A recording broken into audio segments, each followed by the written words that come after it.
Rural Heritage on RFD TV is brought to you by Rural Heritage Magazine, a bi-monthly magazine featuring articles about farming and logging with draft animal power, small-scale diversified family farming and homesteading, and other aspects of our rich rural heritage. Rural Heritage Magazine, borrowing from yesterday to do the work of today. For subscription information, please call 319-362-3027 or order online at www.ruralheritage.com. Hi, I'm Joe Mishka. Welcome to another episode of Rural Heritage TV. A few months ago, we visited Lake FarmPark in Kirtland, Ohio, and showed you some of the farm work the staff demonstrates for visitors, including raising cattle, hogs, sheep, and other farm animals, as well as tapping their trees to make maple syrup and growing fruits and vegetables using a variety of interesting techniques. Today, we continue our tour with Steve Ohmes, Assistant Farm Park Administrator, as he shows us around the park. We'll see a demonstration of their sheepdog in action, learn more about how they use their horses at the park, and take in some of the other popular features of the park. Lake Metro FarmPark is one of 39 parks in Lake County, each with a specific mission. The farm park, of course, is dedicated to teach people, young and old alike, about where our food and fiber comes from on the farm. So that's planted to corn. If we got down, the weeds are taking off pretty good. We'll have to take care of that. So this will be our corn maze.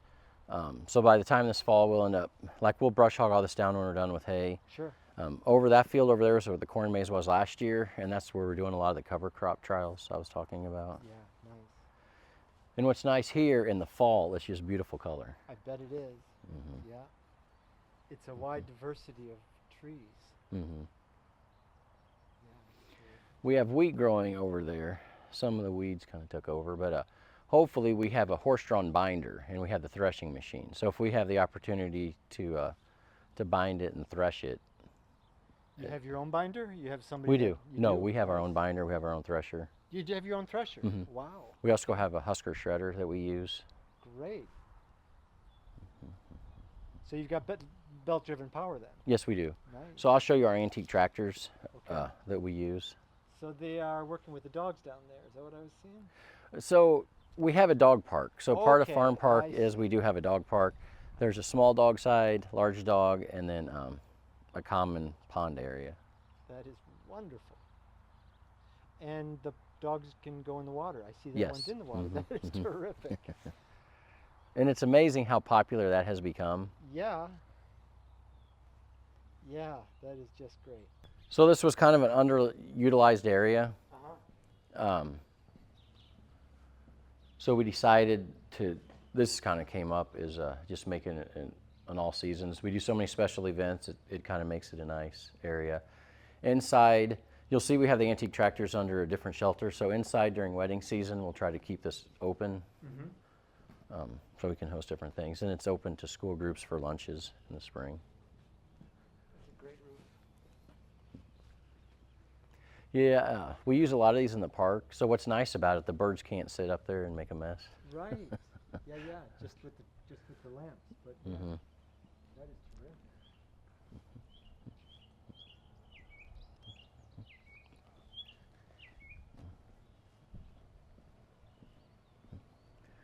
Then, yeah, that's one of the planters we talked about that they make. Somebody watered it this morning.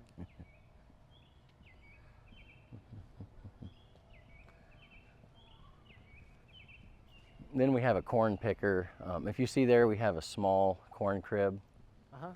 So in the Plant Science Center, I showed you a little grain area. Right. They'll actually use that corn to shell and grind for hands-on. And we also have a grinder that's ran off the tractors too during special events.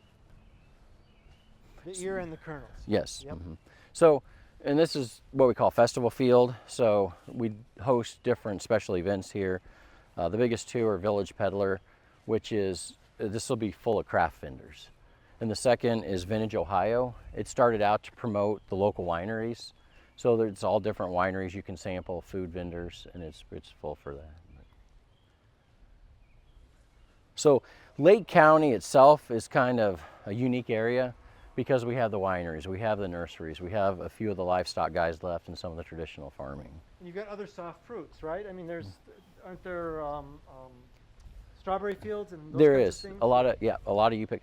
And that's what's kind of unique about this area. You know, the small cheese houses like we take milk to, a lot of the U-pick, a lot, you know, you can buy local so easily around here. Right. Well, and you were talking about the size of the farms around here and how that lends itself to that kind of direct marketing.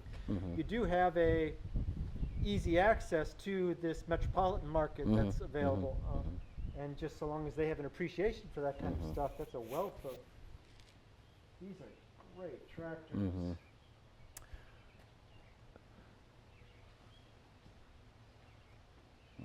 Yeah, so you said you were into the farmals Well, I as a grew kid? up driving a Farmall C and an M. Okay, yeah. We have a Super A at home. Yeah, it's funny how what you grew up with becomes your favorite. And what's funny too, if you get in pockets, you'll see all the same tractor, and that's because that was the dealer that was there, you know. Exactly. So the John Deere is what we run a lot of the belt power with. Okay.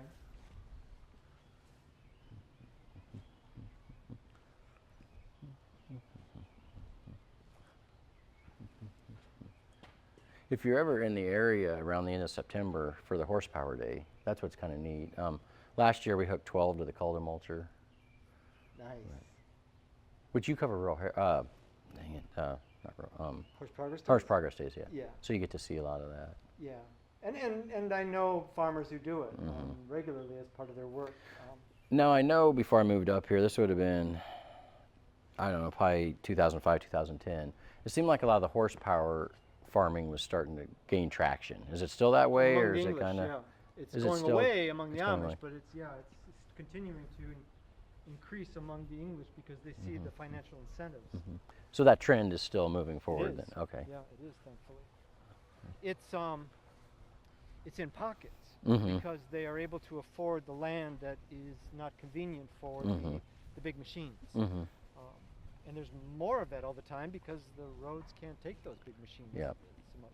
Well, then what's hard, we talk about this, so, you know, even if you're a farm, 200-300 acres, they don't sell the small equipment anymore. That's a huge issue. And it always amazed me how the smaller farms in the 40s and 50s could support a family, and now it's a hobby. Right. You know, it's Right. We now have 4 volumes of America's Rural Yesterday books with photos of farm life 100 years ago.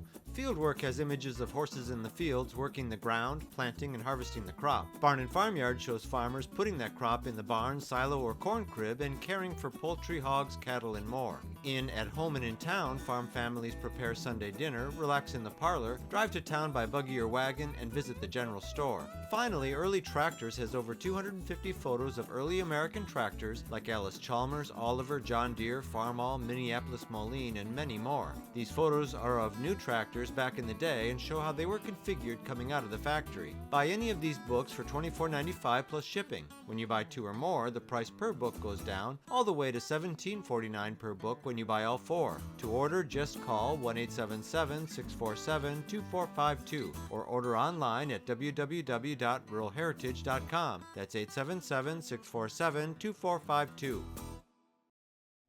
You want to take a ride down to the barn? Sure, that'd be great. We can go this way. Or either way, it's good. And that's what's weird too. You know, like when I was out west, you know, workhorses were never this tall. No, You wouldn't want to harness something like this every day. no, and actually that's kind of what one of the things that Drift was really good at was growing big horses, Yeah. but were proportional. Yeah. They weren't like the show horses of today, which are pigeon-chested. They can do 2 rounds in the show ring and they got to blow. Yeah. But these are big proportional horses that if you stepped them out, they would have some action. Yeah. Now, do you know Doc Hamill at Oh, all? yeah. Yeah, so I used to talk to him. He likes talking proportions and different, Yeah. The doc is a genius. He is. I liked him. I like his pace too. Really slow. And he changed a lot of the way I think sometimes with horses, because he said when a horse is misbehaving, you stop and think what you're doing. You know, and Yeah, invariably it's something you've got going on. Right. So- Hi. Hold on, I'm gonna put Reggie on. yeah, so every once in a while if I have a horse, I have a question about, I'll call him. I'm like, now Doc, what do you think? He's doing more and more video work. Mm-hmm. Good morning. How you doing? It's so expensive to travel, and the technology is so much better. Yeah, I think the world of Doc and Kathy, they're terrific.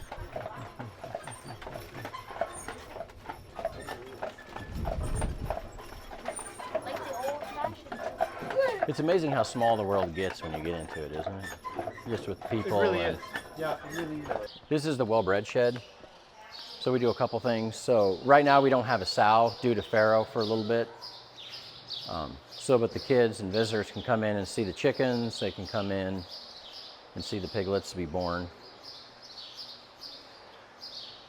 That's something we added, was the pig cam. So people 24 hours a day. It's off for a day or two after they farrow just to make sure mom and babies are settled, and then it gets turned back on. Sure, yeah. So since we won't have any piglets in here, we'll actually put some lambs or something in and just change. So that's kind of what we do. See how she's doing an encounter with the rabbit? Yeah, yeah.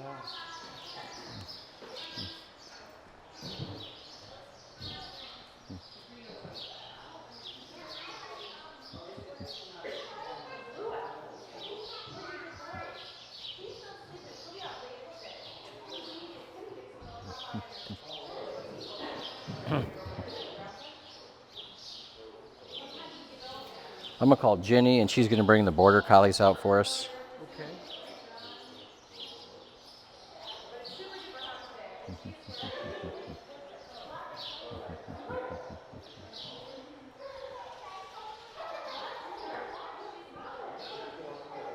Hey Jenny, can you bring the dog out to show here?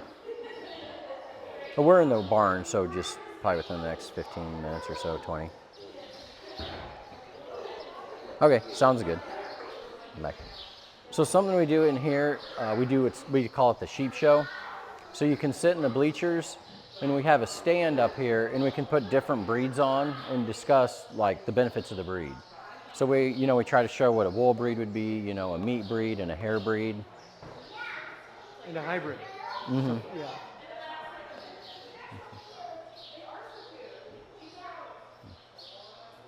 I'm finding more and more are being hybridized just because of the cost, the pricing.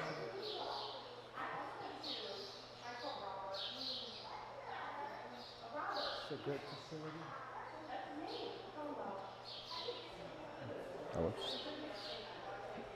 So something we do for like the lamb jam, we do called sheep to shawl. So we'll actually rainbow a sheep, we'll dye it, and then we'll shear it, then give it to the spinners, and they'll spin it and we'll weave it. So you can follow the color. Mm-hmm. Wow.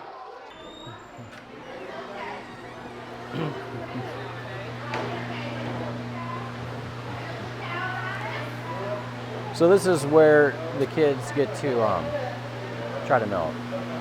Something I would love to do someday is down below open like a little goat milking area. Yeah. So the small kids are kind of intimidated by the cows. Right. Could actually go down, Right, yeah, it's a good point. Kind of akin to kids are okay riding a sheep, not a bull. Yeah. But it's a way to get them started.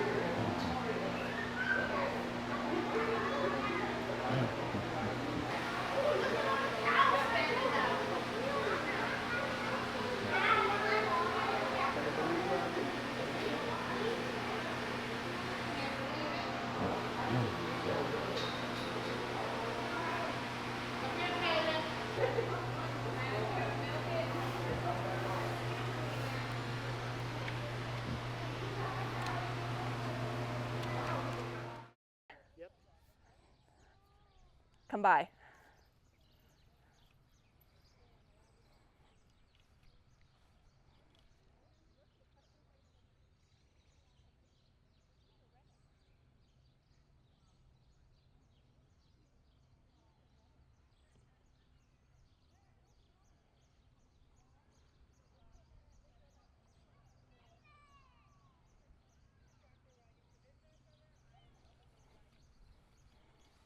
Time. Hey, time.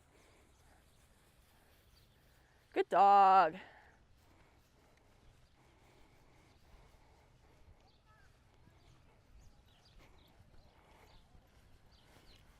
Easy.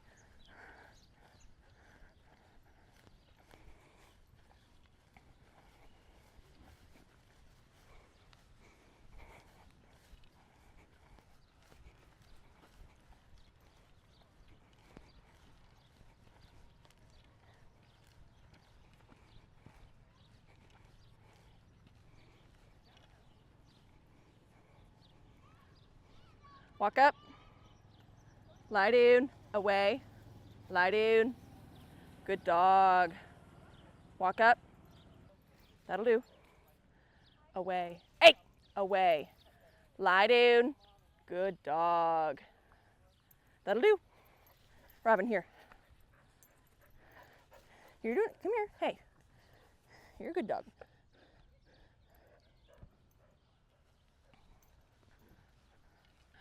If you want to come up, I'll try to put him through the gates. You stay.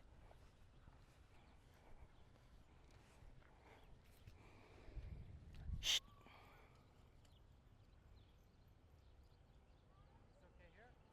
Sure.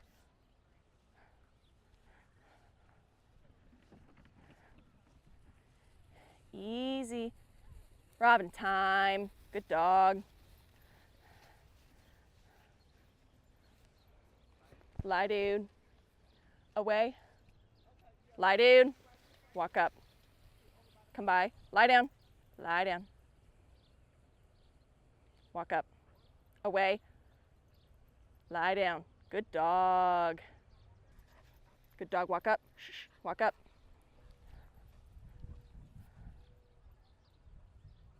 Come by. Good dog. Walk up. Come by. Come by. Come by. You stay.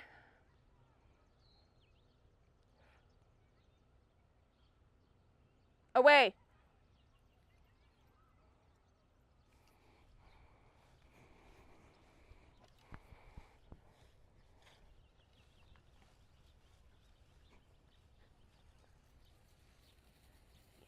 Hey, shh.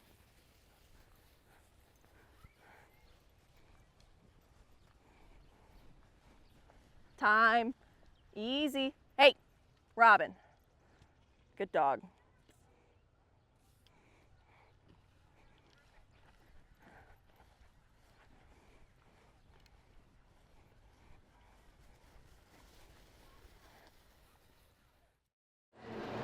Then we kind of educate on soil, and the kids can actually walk through like they're going underground.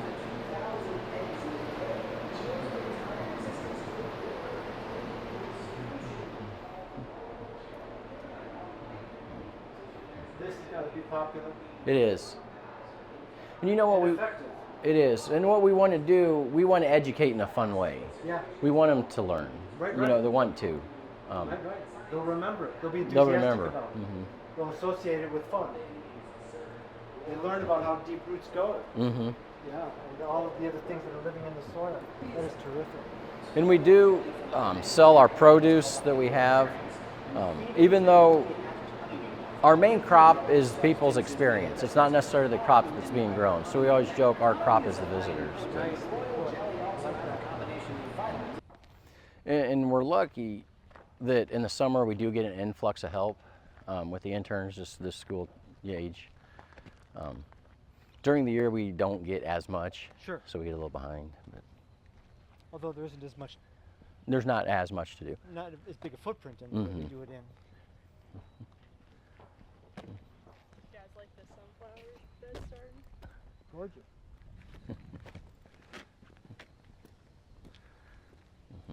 So like, yeah, all this summer help plants a lot of this in Valerie. So that's kind of like the All-American.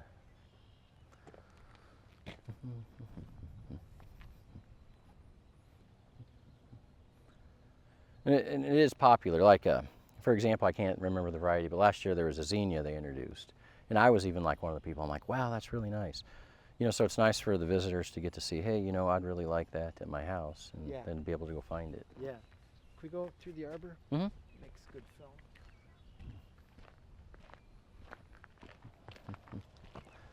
And that is hops, is what's planted on there. Seriously? Mm-hmm. That is terrific. I keep saying the same word. I mean, the park really is unique, and what we get to do.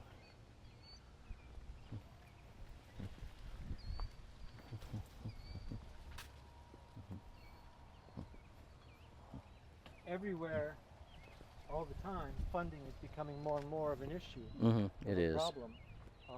You guys pretty safe as far as that goes? We've been very fortunate that the Lake County, citizens have approved a lot of our levies. So we're lucky to get that support. We do have some sponsors. We do get a few grants, and we try to work with partnerships a lot. You have to be creative. We do. Try lots of different things. That's kind of farming in general anymore. You got to be creative. You're right about that. Well, and conventional diversified farming, you can be creative because you can pivot to so many different things. What happens? And what's funny, that's something we've talked about in the past. I think probably the 50s and 60s, every farm had dairy cows. Right, absolutely. And now it's just kind of, so specialized. Well, and that was the barometer of the demise of the family farm, was the dairy. I come from Wisconsin, and that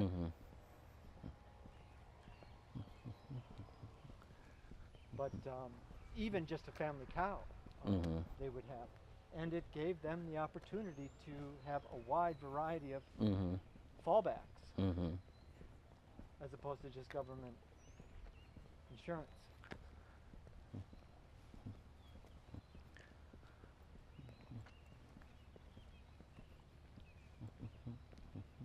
You've got hookup for campers. For special events, we do. We can make it. For the Suffolk event this weekend, we do have some camping spots. And then we also have campers during the summer. So one of our partnerships, a club that meets here, is a Historical Engine Society. Okay.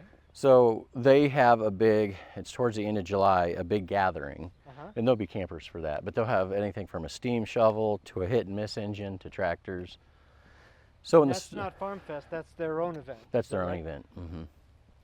Talk to me about Farm Fest. So Farm Fest, which is coming up in July, it's a free day, and we just kind of showcase some of our better demonstrations we do. So I guess it would just be, Farm Fest would be kind of a celebration of the best events we do, or programs we do. It'd be a visit on steroids, basically. More or less, yes. Yeah. And do you know when the historical, I could look it up. Yeah, it's towards the end. Then in the spring, we have a plow day with the historical engine, and we just call it a plow day. We do it again in the fall. So This program is available for purchase. To order your copy, please call 319-362-3027 or visit www.ruralheritage.com. Rural Heritage is a bi-monthly magazine dedicated to draft animal farming and logging, as well as other aspects of our rich rural heritage. It is published by Mishka Press, which also offers a complete line of Back to the Land books, DVDs, and calendars. Call or write for a catalog or subscription information, or visit our website at www.ruralheritage.com.